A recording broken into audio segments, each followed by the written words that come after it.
Buenas tardes, hay información en desarrollo. Esposado de sus manos y escoltado bajo fuertes medidas de seguridad.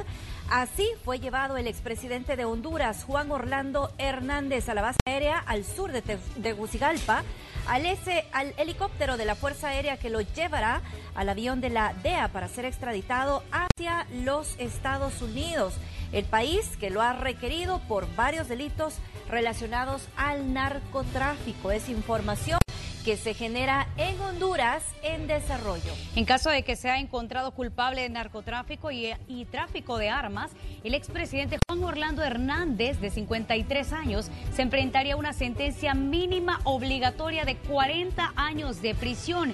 El lugar al cual estaría llegando, ya llegó hasta este momento el presidente Juan Orlando Hernández, es específicamente a la base aérea Hernán Acosta Mejía en Honduras, donde ya en tan solo unos minutos o unas horas posiblemente estaría llegando ya el helicóptero de la DEA para su posterior extradición. Ahí tenemos uno de nuestros equipos de uno de nuestros canales aliados. Tenemos a Pablo Zelaya, que nos informa desde el lugar de los hechos y cómo está hasta este momento el panorama en la base aérea Hernán Acosta Mejía.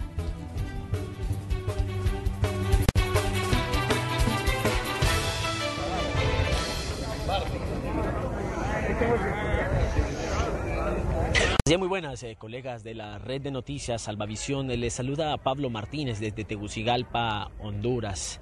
En este momento se viven sin duda alguna tiempos históricos para el país. Toda la ciudadanía hondureña se encuentra a la expectativa en esta transmisión que hemos llevado a cabo durante horas muy tempranas y desde hace básicamente 2 meses, cuando fue capturado el exmandatario Hernández. Hace algunas horas estaba en custodia de las fuerzas especiales. En ese lugar, en ese comando de fuerzas especiales, él estuvo recluido bajo custodia de estas personas, de estos elementos de la Policía de Fuerzas Especiales durante básicamente 2 meses, lo que duró todo el proceso de extradición, al menos las audiencias de extradición, las 2 que se dieron, el proceso de apelación y todas las acciones que realizó la defensa. No obstante, para hoy ya oficialmente se confirmó que sería extraditado. Desde horas tempranas estaba muy a la espera y a la expectativa por parte de miembros de la prensa nacional e internacional. Y no fue hasta eso de las 11 de la mañana, 11:00, que se dio efectiva ya la operación. Se puso en este caso en marcha esta operación que se le llamó Liberación. Es importante mencionar que cuando él estaba ahí fue trasladado en una unidad, en este caso de helicóptero, y custodiado por 3 más. En este caso eran escoltas o custodios. 4 helicópteros fueron los que conformaron esta caravana precisamente que se dirigió hacia aquí donde nosotros estamos ubicados, en la base aérea Hernán Acosta Mejía, y para un dato preciso, en el hangar que se ubica a mi espalda, y ustedes pueden observarlo en imágenes, hace algunos minutos ingresó el exmandatario Hernández. Hasta el momento no se nos ha dado una comunicación oficial, sin embargo se está a la espera que arribe al país esta unidad, en este caso aeronave de la DEA, para que sea trasladado. Esta es la información que tenemos, colegas de la red de noticias Salvavisión. Un saludo. Gracias a Pablo Zelaya. Desde la zona donde se encuentra en este momento el expresidente de Honduras, Juan Orlando Hernández, estamos hablando de la base aérea Hernán Acosta Mejía. El exmandatario gobernó Honduras entre el 2014 y 2022 y, como se los decíamos al inicio, está acusado del delito de narcotráfico y tráfico de armas. El exmandatario de 53 años podría pagar una sentencia mínima de 40 años de prisión de ser encontrado culpable, Celida. Así es, y contextualizamos un poco lo que está ocurriendo, porque son entre 800 y 1000 miembros de la Policía Nacional los que están participando en este dispositivo y operativo de seguridad que traslada a Hernández en un helicóptero al aeropuerto Toncontín de Tegucigalpa, desde donde viajará bajo custodia de agentes de la Administración de Control de Drogas de los Estados Unidos, la DEA. Se espera que ahí en los Estados Unidos se presente en una corte federal donde se va a oficializar ya su arresto. Recordemos también que en enero pasado Estados Unidos había solicitado a Honduras la entrega de Hernández, que enfrenta cargos relacionados con el tráfico de drogas. El exmandatario, que está recluido había estado recluido en la Dirección Nacional de Fuerzas Especiales de la Policía Nacional desde el pasado 15 de febrero. Se había declarado inocente de todos los cargos en varias ocasiones. Él insistió en que no era narcotraficante y además aseguró que durante sus 8 años de gobierno ayudó a combatir este delito junto a agencias de los Estados Unidos. ¿Qué es lo que vamos a tener a partir de este momento? Bueno, la familia del expresidente ya redactó un texto dirigido a la comunidad nacional e internacional donde habla acerca de la defensa del exmandatario. A partir de hoy será la firma de abogados Raymond Colón, el designado para la defensa del expresidente de Honduras, Juan Orlando Hernández, y serán ellos los únicos autorizados a brindar declaraciones ante medios de comunicación en relación al caso que la Fiscalía norteamericana ha presentado. La familia en el texto presentó el argumento sobre la inocencia del exmandatario y aseguró que estaban siendo víctima de venganza de los narcotraficantes que él mismo extraditó o que obligó a huir hacia los Estados Unidos. De hecho, en horas más tempranas, antes precisamente de ser trasladado, el expresidente brindaba a través de un video parte de lo que serían sus últimas palabras en Honduras y hacía énfasis precisamente nuevamente a su inocencia y a ser víctima de venganza de estos narcotraficantes que él durante su periodo en el que ejerció el cargo, que sería entre 2014 y 2022, pues habría extraditado hacia los Estados Unidos.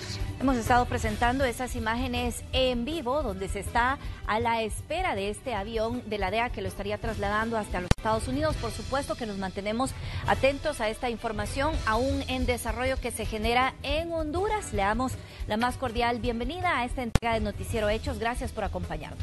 También saludamos a quienes nos sintonizan a través de nuestras plataformas digitales. Usted nos encuentra como Canal 12 SB a través de YouTube. Iniciamos de esta manera. Sutagrip, con una familia de antigripales completa para aliviar los síntomas de la gripe, presenta los titulares de Noticiero Hechos. Ya inició el traslado de vendedores informales al nuevo mercado Ula Ula, mientras se continúa con las labores de limpieza y el retiro de puestos sobre la calle Rubén Darío como parte del plan de revitalización del centro histórico. Aunque los casos de COVID-19 se mantienen a la baja, las autoridades de salud advierten de un incremento de contagios en las próximas semanas. El Ministerio de Obras Públicas ya trabaja en la planificación de la construcción de centros penitenciarios tras la aprobada ley en la Asamblea Legislativa. Le tenemos los detalles. En los deportes, Alianza Fútbol Club suma bajas en la recta final del torneo de clausura 2022. El mediocampista Marvin Monterros estará fuera por 20 días debido a una lesión.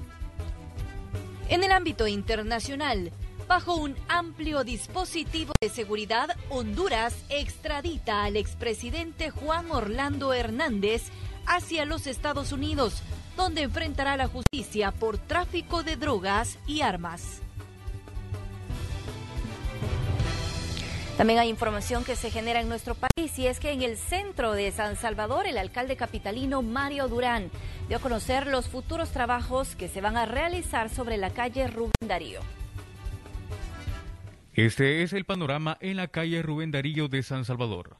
Por décadas, las ventas obstruían el paso peatonal y de vehículos. Esto cambió durante las últimas horas luego de un acuerdo de desalojo voluntario entre la alcaldía y los vendedores. Hace 6 años, el presidente Nayib Bukele nos marcó la ruta, sin usar gas lacrimógeno, ni palos, ni balas, ni ningún tipo de esos artefactos. Fue hace 6 años exactamente cuando lanzamos el centro histórico. Y hoy, pues iniciaremos la fase número 2. En 3 días, nosotros como equipo hemos logrado lo que nadie había podido hacer en 40 años, y es destapar todo esto que es la Rubén Darío. Para este proyecto, la comuna espera invertir $10 millones, contemplado en mejorar el cableado eléctrico a subterráneo, mejoramiento de aceras, calles y avenidas de la zona, mismos que se prevén inicien a principios de mayo. Y esta intervención es histórica.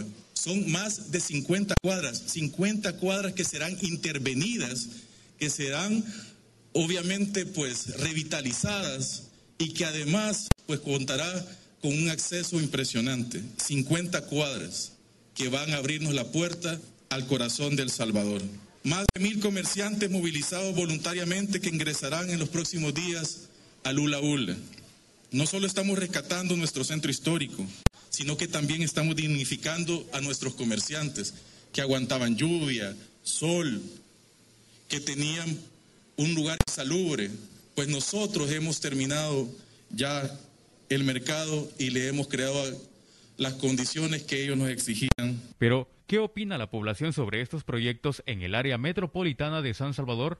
Fíjese de que en parte sí nos beneficia, ¿verdad? Bueno, nosotros los peatones, porque a veces, como le digo, de que habían personas que tenían bastante mercadería fuera de las aceras, entonces a veces cuando uno pasaba ahí sin querer se la botaba, ellos se enojaban. Entonces creo que nos beneficia bastante a nosotros los peatones, ¿verdad? Igual a los que conducen carros y motos, creo que beneficia bastante.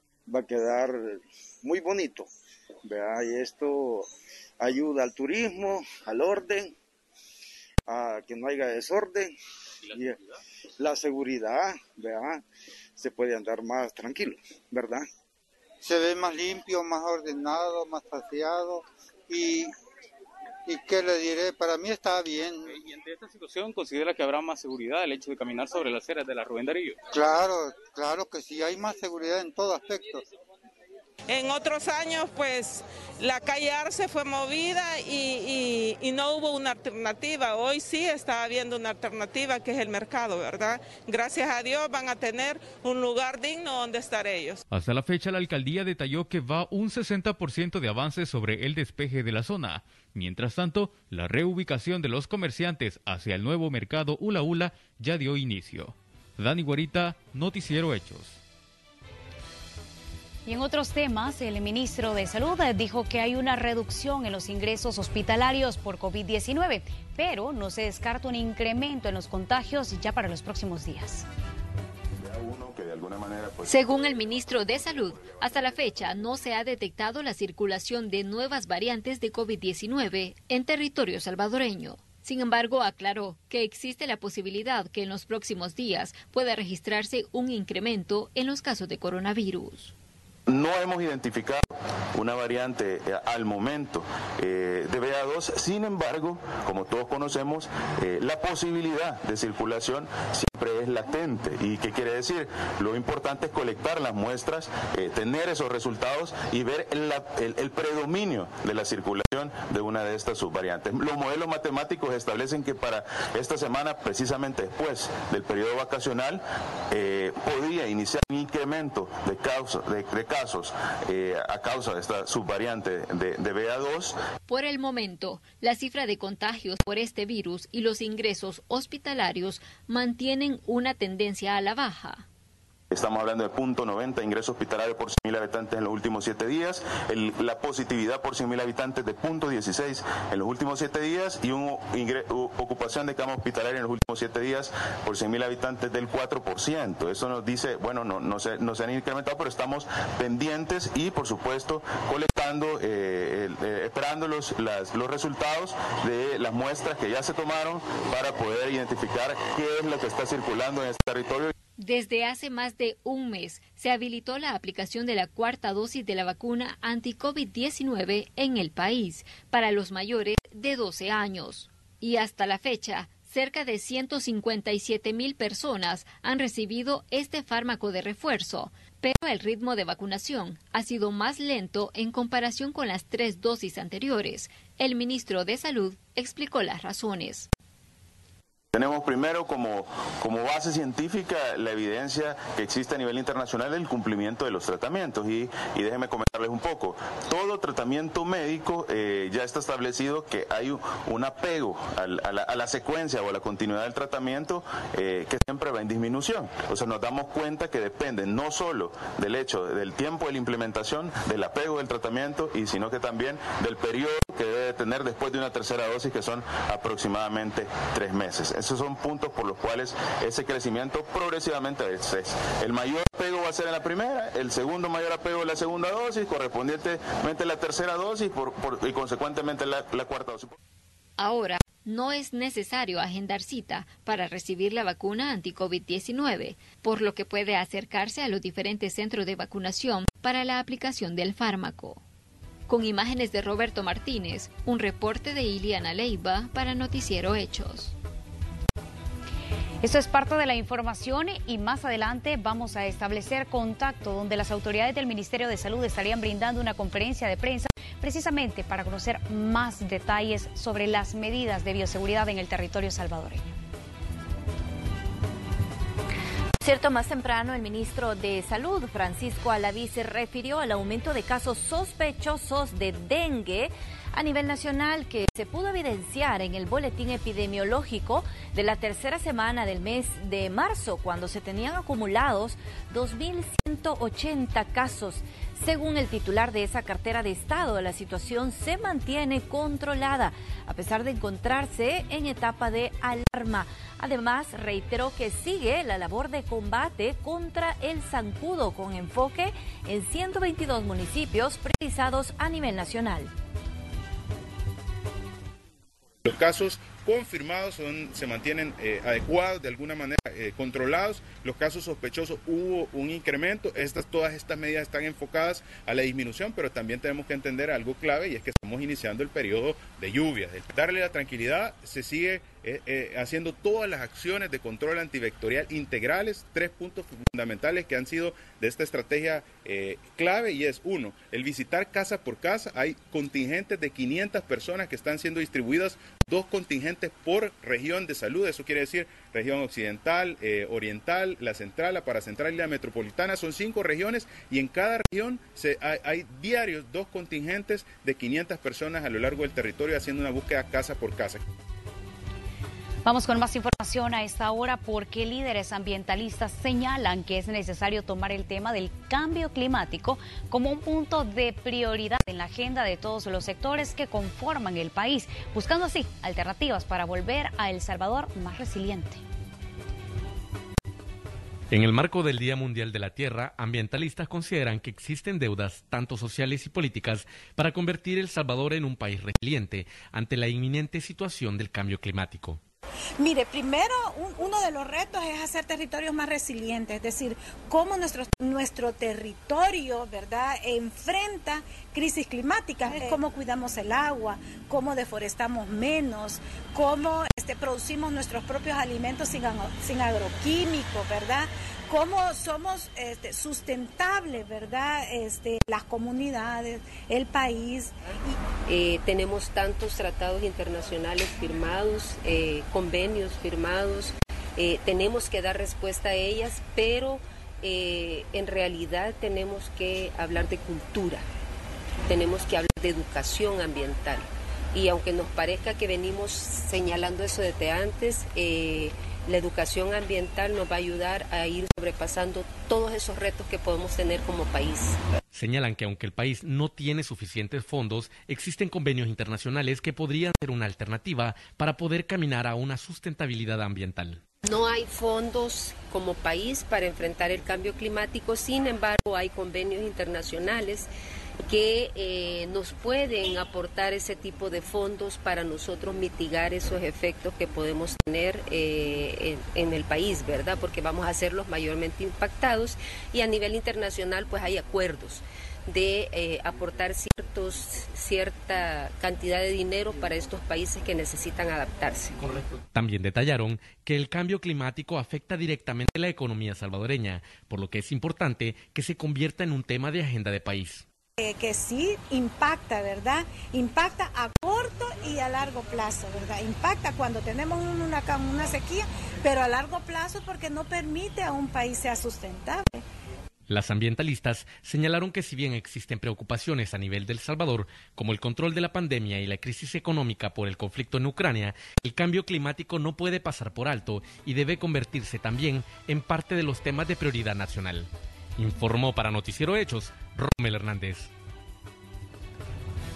Bueno, y ya sabe que tenemos información en desarrollo. Le hemos estado presentando las imágenes que se generan en Honduras, pero particularmente en el aeropuerto Toncontín, donde ya ha aterrizado el avión de la DEA que estará trasladando al expresidente de ese país.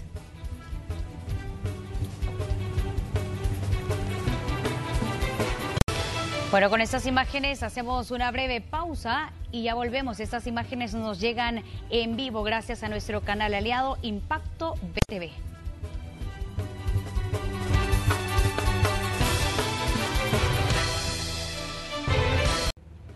Tenemos más información para usted y es que el titular de la Fiscalía General de la República habló sobre los resultados del régimen de excepción y la importancia de una prórroga. También dijo que estas acciones permitieron frenar los crímenes cometidos por las pandillas. El fiscal general de la República se refirió a la importancia de la implementación del régimen de excepción que ha permitido a las autoridades la captura de cerca de 15.000 personas a quienes vinculan con estructuras criminales. Una medida adoptada ante la ola de violencia registrada entre el 25 y 27 de marzo, donde se contabilizaron 87 asesinatos, 62 de estos homicidios cometidos en tan solo 24 horas, un día sangriento que según el funcionario pudo ser peor. Pero información de inteligencia les permitió contener las acciones criminales, ya que de lo contrario dice que la cifra se hubiera quintuplicado. Rodolfo Delgado afirmó que la Fiscalía ha presentado 88 solicitudes de imposición de medidas cautelares en los tribunales especializados, lo que permitió que hayan llevado ante el órgano judicial a 6.787 personas e informó que de estos, 5.901 imputados han quedado detenidos, es decir, en prisión preventiva por un periodo de al menos 6 meses. Durante las audiencias y diligencias que ha realizado la Fiscalía, se ha dejado en libertad a 17 personas que habían sido capturadas. Agregó que las intervenciones de la Policía Nacional Civil y de la Fuerza Armada han mantenido un promedio de 500 capturas diarias. Ante esta situación, el fiscal general de la República dijo que es importante que se solicite y apruebe una prórroga del régimen de excepción porque se debe mantener el combate frontal contra las pandillas y porque el régimen de excepción es necesario por la logística que implica la detención, el procesamiento y juzgamiento de las personas capturadas en este contexto. Y aún falta llevar ante los tribunales a más del 50% de los imputados. En este tema, considera que deberían nombrarse a más jueces especializados para realizar las audiencias con una programación más rápida para que estas personas pasen a detención provisional.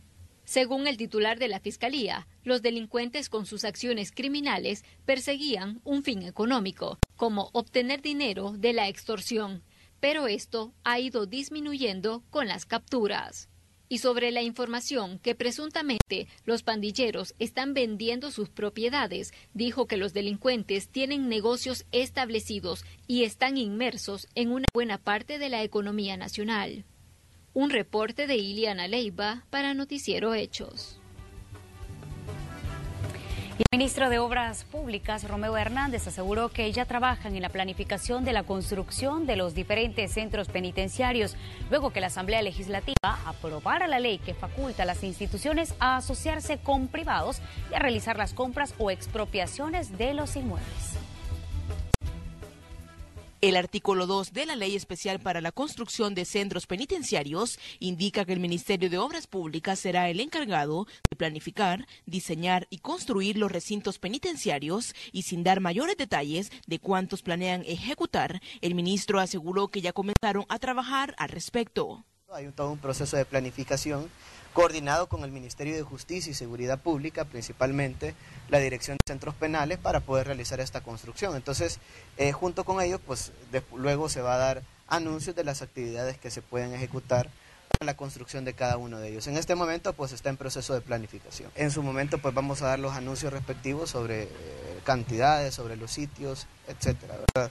Entonces, cuando esto se determina no solo a través del Ministerio de Obras Públicas, porque el Ministerio de Obras Públicas de alguna manera va a garantizar la normativa constructiva, entre otro tipo de cosas. Dijo que actualmente están evaluando los sectores donde serán construidas las cárceles para los criminales, pero dejó claro que no estarán en la capital ni cerca de centros de estudio como habría ocurrido en otros años. Hay algo que se va a garantizar con esta ley y es que ahora las escuelas de nuestro país ya no se van a convertir en cárceles como antes. Ahora pues se van a garantizar nuevos espacios que no sean de esta forma, los espacios educativos de los niños, de los jóvenes, de la Unión, de Sonsonate, de Metapán y de otros sitios, pues se utilizaban para convertirlos en cárceles. Eso no puede estar pasando en nuestro país. Se hacían en sectores urbanos, Es decir, vamos a hacerlo alejados de la ciudad y lo vamos a hacer como debe de ser, ¿verdad? No vamos a tomar escuelas como hacían antes. Esta ley fue aprobada en medio del régimen de excepción donde se han capturado a más de 13.000 criminales y para la población la ubicación de los centros penales debe ser estratégica para que exista mayor seguridad y confianza. Construirlo lejos de las escuelas más que todo, iglesias, ¿verdad? Porque así los niños van a la escuela con más confianza, porque hasta los niños están estresados. Nosotros como ancianos y los niños también están estresados bastante. Sí, que construyan en islas para que ellos estén aparte y no nos hagan mucho daño a nosotros. Es lo más conveniente porque en la ciudad pienso yo que hay un poco de riesgo. Al amotinarse podrían salirse la mayoría, ¿verdad? Tendríamos un problema bastante grave en medio de la sociedad, en cambio afuera pues tendrían que pensarlo ya para poderse escapar. Para mí sería lo más aislado y posible de la población. Tienen que hacerlo porque tanta gente que están recogiendo, que están agarrando, ¿a dónde los van a ir a meter? No los van a tener ahí todos juntos, todos ahí como que son animalitos, ¿verdad? Tienen que darle su espacio también a ellos. Así como están todos hacinados, pues sería conveniente para que no estén todos amontonados, a pesar de que son delincuentes y hacen sus cosas, ¿verdad? Pero todos somos humanos. Además, esperan que la ejecución se realice en el menor tiempo posible y que se puedan justificar los montos de inversión. Con imágenes de Juan Castellanos, Jennifer Flores, Noticiero Hechos. Y continúan las capturas de personas ligadas a grupos terroristas de pandillas. En las últimas horas, la Policía Nacional Civil y la Fuerza Armada presentaron más de 25 detenciones por relaciones a diversos delitos. Es el momento cuando la PNC interviene en varias viviendas de Ilopango y Soyapango. Los lugares donde se ejecutaron los operativos fueron las cimas de San Bartolo 3, Colonia Santa Lucía y Cantón La Palma de San Martín.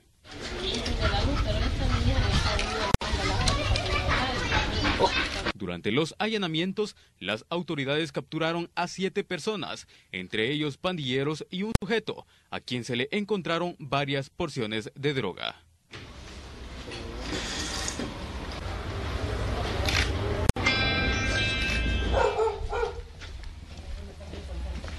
Mientras ese operativo se realizaba, en la sede de la PNC de Soyapango, más de 35 detenidos eran presentados. Detenciones hechas recientemente en los municipios de la zona norte de San Salvador, entre ellos pandilleros y 5 sujetos perfilados como encargados de recibir órdenes de grupos terroristas para atentar contra la vida de la población. Hasta la fecha, las autoridades de seguridad pública ya contabilizan más de 14.000 detenciones a nivel nacional. Dani Guarita, Noticiero Hechos. Y el delito de extorsión ha disminuido en algunas de las rutas del transporte público, pero los empresarios reportan el incremento de otros delitos. Conozcamos más de la situación. En los últimos 15 días, en al menos 30 rutas de buses se reporta una reducción en el cobro de extorsión por parte de pandillas, según los empresarios de transporte, quienes revelan que son alrededor de $1.500 mensuales los que pagan por cada ruta. La presencia de las pandillas para retirar la extorsión es negativa. Es decir, el delincuente ya no está llegando. Sí, de repente, por medio de los motoristas envían algún recado de que sí iban a llegar a cobrar, pero gracias a Dios no llegan. Más o menos hay rutas que ya llevan 15 días que nadie está llegando a retirar la extorsión. También la presencia de estos miembros de estructuras criminales que se mantienen en puntos específicos en las colonias ha disminuido considerablemente. Juan Pablo Álvarez estaría apoyando una extensión del régimen de excepción de 30 días más, pero pide al gobierno mejorar esta medida. En este nuevo mes, el gobierno debe de revisar los fallos que han habido, ¿verdad? Hacer su evaluación, ver cómo se corrigen ahí un poquito las tuercas del plan, para que no se esté incurriendo en que algunos salvadoreños que no son miembros de estructuras sean llevados de manera arbitraria a la cárcel. A pesar de la reducción en este delito, los motoristas aseguran que han incrementado otros, Por ejemplo, el robo dentro de las unidades. Pero también está habiendo una alza de asaltos, ¿me entiendes? Referente a ciertas unidades, y hay personas que se suben, roban a uno y pues obviamente son personas que se suben armados a plena mañana, 7 de la mañana, 7:30. Y lo que se está viendo bastante es el caso del robo. El robo sí ha aumentado, a cada rato los conductores reportan robo en las unidades de transporte. El caso, lo que se dio este día en la ruta 52, pues es una prueba, es una muestra que está viendo otro tipo de delincuencia, que está buscando sobrevivir a como dé lugar. Este sector espera que la reducción de la violencia continúe a la baja y se mantenga en el tiempo. Además, piden más presencia policial en las unidades de transporte. Con imágenes de Ricardo Tobar, Rocío Cruz, Noticiero Hechos. Con esta información vamos a hacer una pausa comercial invitándole a que se quede con nosotros. Ya venimos.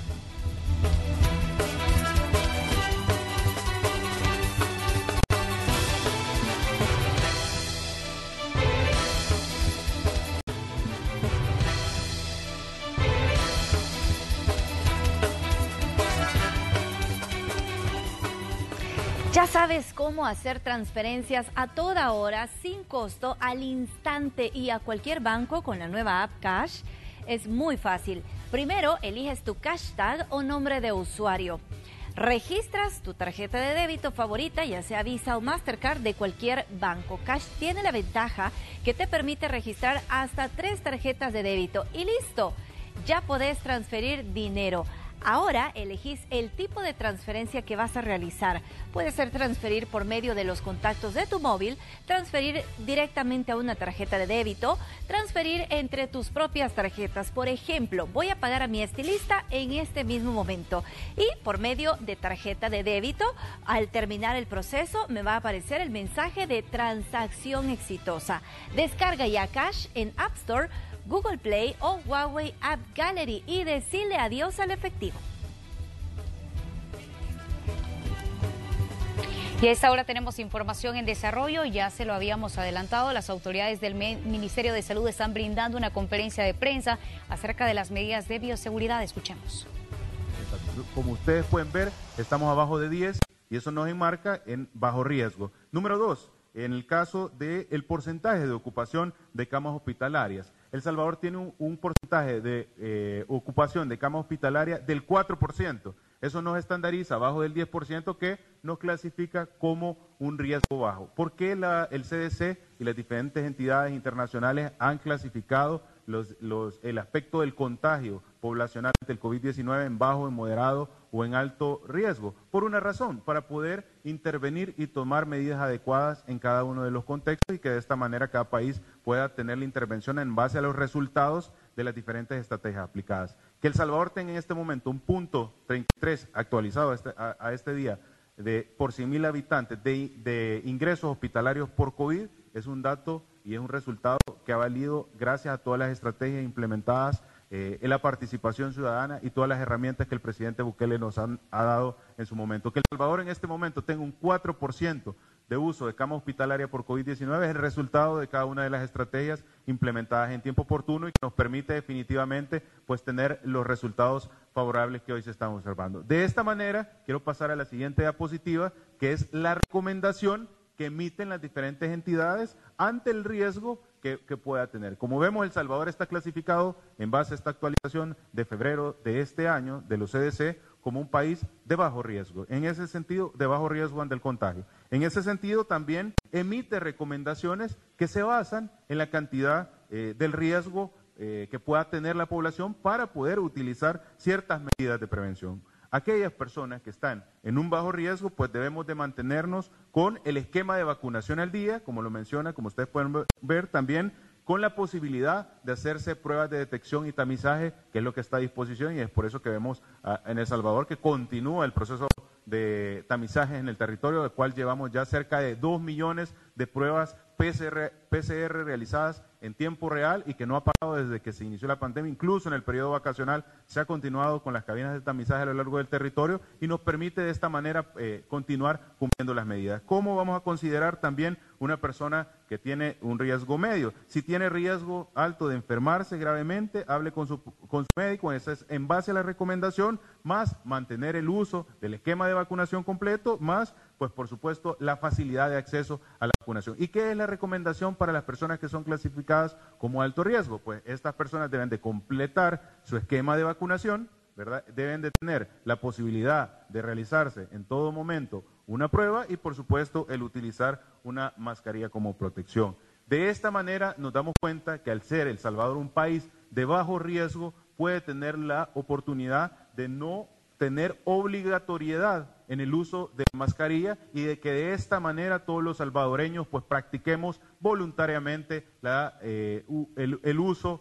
o no de este insumo que es de manera de protección y que ha estado demostrado. Creo que el resultado de cada una de las acciones, la contención epidemiológica, el tener una decisión oportuna de cerrar el aeropuerto, el preparar un sistema de salud robusto para poder tener la capacidad de atención hospitalaria, el tener en este momento un hospital en El Salvador con más de 970 camas para poder atender ante una necesidad de esta enfermedad, hoy está teniendo resultados favorables y eso es cómo posicionan a El Salvador de bajo riesgo ante el contagio, los parámetros objetivos que ustedes están observando y que les estoy mostrando en este momento. Menciono y repito, el porcentaje de uso de cama hospitalaria en nuestro país es del 4% en los últimos 7 días. En promedio tenemos un porcentaje de 0.33% por 100.000 habitantes de ingresos hospitalarios por COVID-19 en los últimos 7 días y tenemos también pues un dato importante que nos refleja un 0.16% de contagios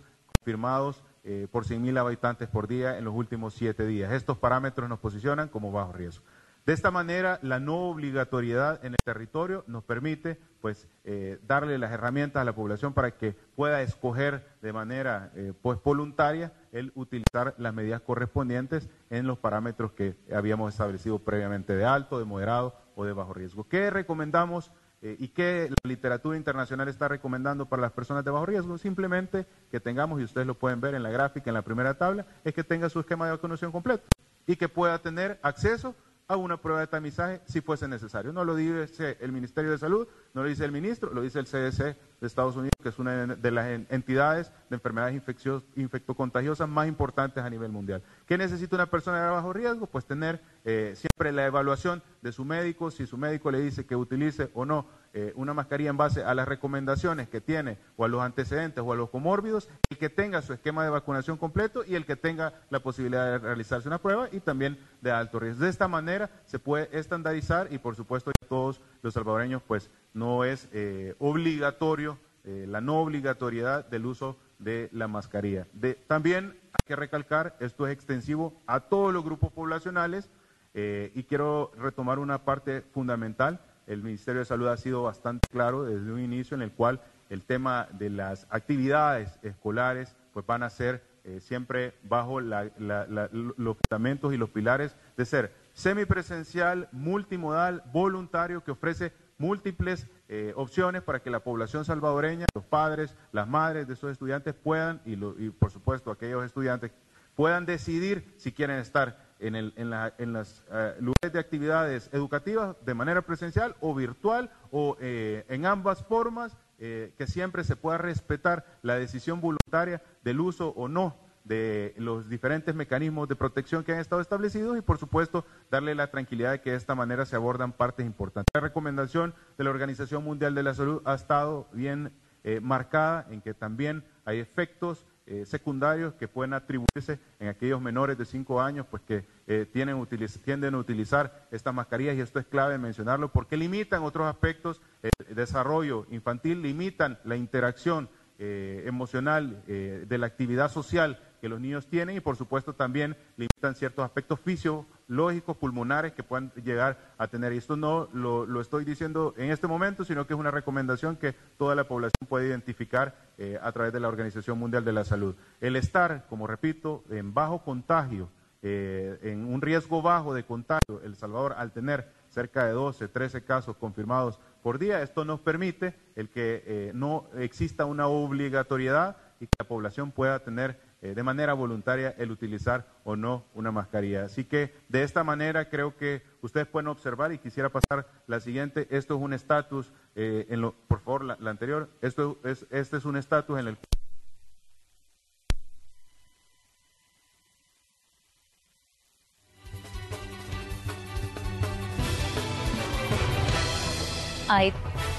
Ahí tenemos entonces parte de esta conferencia donde las autoridades del Ministerio de Salud han hablado acerca de la no obligatoriedad del uso de la mascarilla. Sin embargo, han brindado 3 rangos de riesgo: el nivel bajo, que debe de mantener el esquema de vacunación al día, los tamizajes diarios. Ellos aseguran que se hacen 2 millones, se han hecho por lo menos 2 millones de tamizajes hasta esta fecha y que es necesario mantenerlo diariamente. Los de riesgo medio, en base a recomendación y vacunación, pero también hay un tercer grupo, Celida. Así es, que son las personas de alto riesgo, y en ese caso pues sí se recomienda seguir utilizando la mascarilla. Por supuesto que para todos las medidas de bioseguridad que hemos mantenido hasta ahora, el lavado constante de manos, el distanciamiento físico, y para todos los rangos también el sistema completo de vacunación. Aquí va a ser muy importante la responsabilidad de que cada uno de nosotros asumamos ante una pandemia que continúa a nivel mundial. Si bien es cierto, ha disminuido la cantidad de casos, pero también es importante considerar que ya es una medida, no es obligatorio el uso de la mascarilla.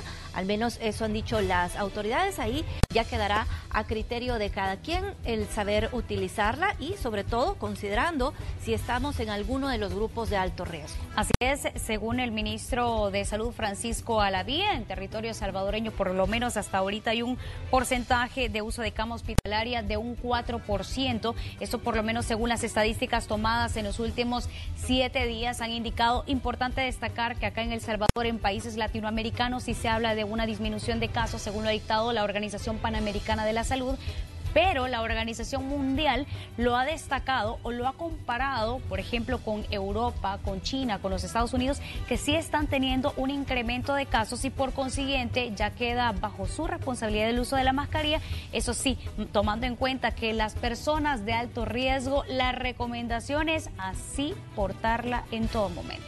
Y para todos, pues el sistema completo de vacunación. Recordemos que ya está habilitada la 4ª dosis de la vacuna. Nosotros vamos a estar representando más información de esta conferencia de prensa que continúa en este momento, así que la invitación para que esté atento a nuestras redes sociales. Mientras, le contamos que una caída estimada del 30% de importaciones y obstáculos en el traslado de la revisión de los autos que encarecen los costos finales es el panorama en el que se encuentra el rubro de importación de vehículos en el territorio salvadoreño. El rubro de importación ha tenido una ralentización, diría yo, porque evidentemente no es la misma cantidad de vehículos que entran hoy al país como lo que antes de la pandemia. Así califica Rafael Mengíbar, presidente de la Asociación de Importadores de Vehículos de El Salvador, la situación en este rubro. Dice que con respecto al año 2019 se estima una caída de alrededor del 30%. La importación ha disminuido. 4 años hacia acá definitivamente ha sido en disminución por varios factores, ¿verdad? Entre ellos los costos y tiempos de la importación de los vehículos. Le podría decir del grupo que está agremiado acá en la asociación, yo le podría hablar de un porcentaje de un 30%, 25-30% menos. Detalló que aunque los precios y los productos siguen siendo los mismos, existen situaciones que afectan el panorama de importación, como la realización de experticias posterior a la salida de los vehículos de las aduanas, ya que este proceso aumenta los costos finales y los tiempos de entrega. Dificultades más grandes en este momento tienen que ver con precios y transporte, la logística del transporte.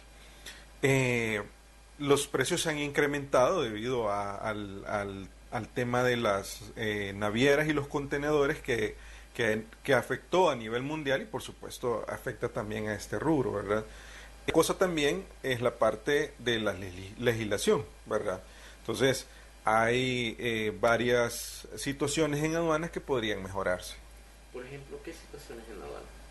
En aduana podríamos mejorar. Una de las propuestas que teníamos nosotros era que la experticia se pudiera hacer ahí directamente en la aduana, ¿verdad? Y no tener que salir de la aduana y hacer, digamos, trámites o gestiones que se pueden realizar ahí.